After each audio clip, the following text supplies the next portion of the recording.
नमस्कार, सनातन विचार में आपका स्वागत है। आज जिस पुस्तिका पर हम चर्चा कर रहे हैं वह गीता प्रेस गोरखपुर द्वारा प्रकाशित वाल्मीकि रामायण से लिया गया आदित्य हृदय स्तोत्र है।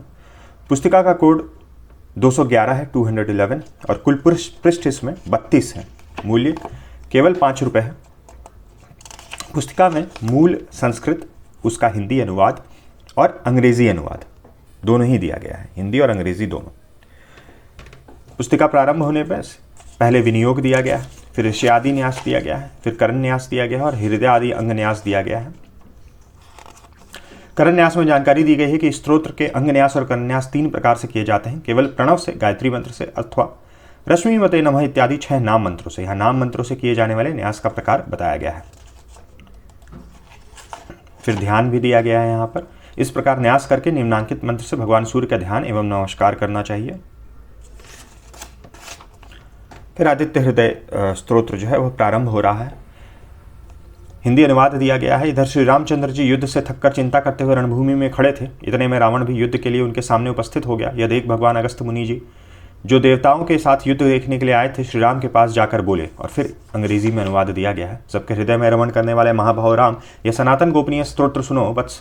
इसके जब से तुम युद्ध में अपने समस्त शत्रुओं पर विजय पा जाओगे, इस गोपनीय स्तोत्र का नाम है आदित्य हृदय। यह परम पवित्र और संपूर्ण शत्रुओं का नाश करने वाला है। इसके जब से सदा विजय की प्राप्ति होती है। यह नित्य अक्षय और परम कल्याणमय स्तोत्र है। संपूर्ण मंगलों का भी मंगल है। इससे सब पापों का नाश हो जाता है। यह चिंता और शोक को मिटाने तथा आयु को बढ़ाने का उत्तम साधन।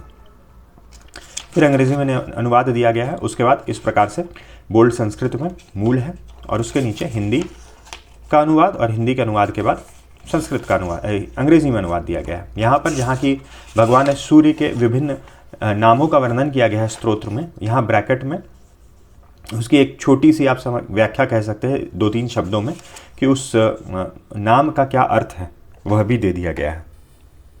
जितने भी नाम दिए गए हैं और इसके अलावा भी जहाँ भी कुछ स्पष्टीकरण की आवश्यकता लगी है, ब्रैकेट में 2-3 शब्दों में ही उसको समझा दिया गया है। देखिए हर जगह ब्रैकेट में दिया गया है। तो काफ़ी डिटेल में है ये स्तोत्र। हिंदी अंग्रेजी दोनों में ही उपलब्ध है।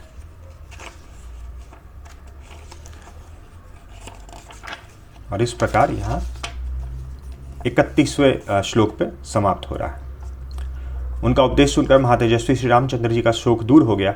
उन्होंने प्रसन्न होकर शुद्ध चित्त से आदित्य हृदय को धारण किया और 3 बार आचमन करके शुद्ध हो भगवान सूर्य की ओर देखते हुए इसका 3 बार जप किया। इससे उन्हें बड़ा हर्ष हुआ। फिर परम पराक्रमी रघुनाथ जी ने धनुष उठाकर रावण की ओर देखा और उत्साहपूर्वक विजय पाने के लिए वो आगे बढ़े। उन्होंने पूरा प्रयत्न करके रावण के वध का निश्चय किया। उस समय देवताओं के मध्य में खड़े भगवान सूर्य ने प्रसन्न होकर श्री रामचंद्र जी की ओर देखा और निशाचर राज रावण के विनाश का समय निकट जानकर हर्षपूर्वक कहा, रघुनंदन अब जल्दी करो। फ्रॉम वाल्मीकि रामायण। वीडियो देखने के लिए बहुत बहुत धन्यवाद। मिलते हैं अगले वीडियो में।